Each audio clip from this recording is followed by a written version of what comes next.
Genesis 19. The two angels arrived at Sodom in the evening, and Lot was sitting in the gateway of the city.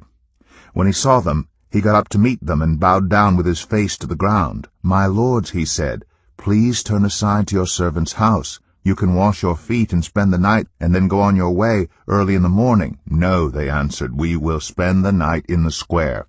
But he insisted so strongly that they did go with him and entered his house.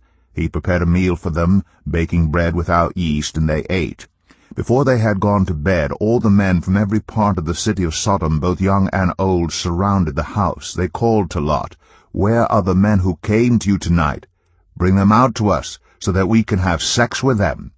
Lot went outside to meet them, and shut the door behind him, and said, "No, my friends, don't do this wicked thing. Look, I have 2 daughters who have never slept with a man. Let me bring them out to you, and you can do what you like with them, but don't do anything to these men, for they have come under the protection of my roof." "Get out of our way," they replied. "This fellow came here as a foreigner, and now he wants to play the judge. We'll treat you worse than them." They kept bringing pressure on Lot and moved forward to break down the door. But the men inside reached out and pulled Lot back into the house and shut the door. Then they struck the men who were at the door of the house, young and old, with blindness, so that they could not find the door. The 2 men said to Lot, "Do you have anyone else here, sons-in-laws, sons or daughters, or anyone else in the city who belongs to you? Get them out of here, because we are going to destroy this place. The outcry to the Lord against its people is so great that he has sent us to destroy it." So Lot went out and spoke to his sons-in-law, who were pledged to marry his daughters. He said, "Hurry and get out of this place, because the Lord is about to destroy the city." But his sons-in-law thought he was joking. With the coming of dawn, the angels urged Lot, saying, "Hurry! Take your wife and your 2 daughters who are here, or you will be swept away when the city is punished."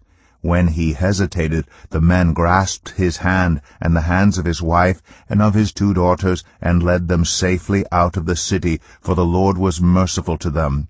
As soon as they had brought them out, one of them said, "Flee for your lives. Don't look back, and don't stop anywhere in the plain. Flee to the mountains, or you will be swept away." But Lot said to them, "No, my lords, please. Your servant has found favor in your eyes, and you have shown great kindness to me in sparing my life. But I can't flee to the mountains. This disaster will overtake me, and I'll die.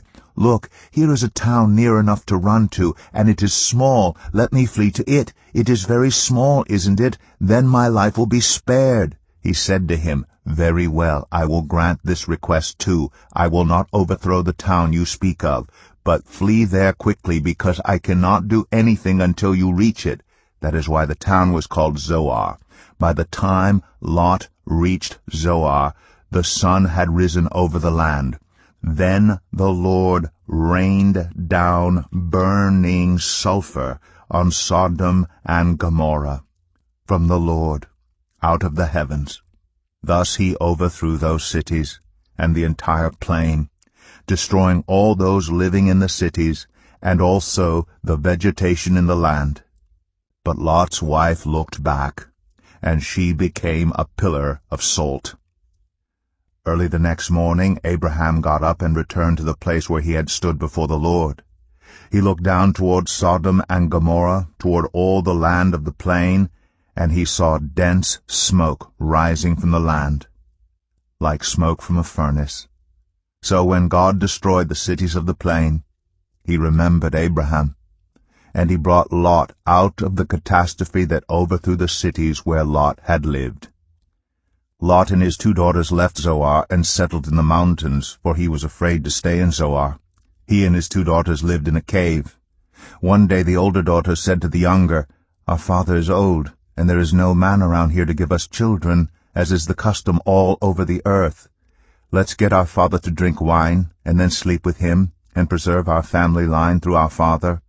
That night they got their father to drink wine, and the older daughter went in and slept with him. He was not aware of it when she lay down or when she got up. The next day the older daughter said to the younger, "Last night I slept with my father. Let's get him to drink wine again tonight, and you go in and sleep with him so we can preserve our family line through our father." So they got their father to drink wine that night also. And the younger daughter went in and slept with him.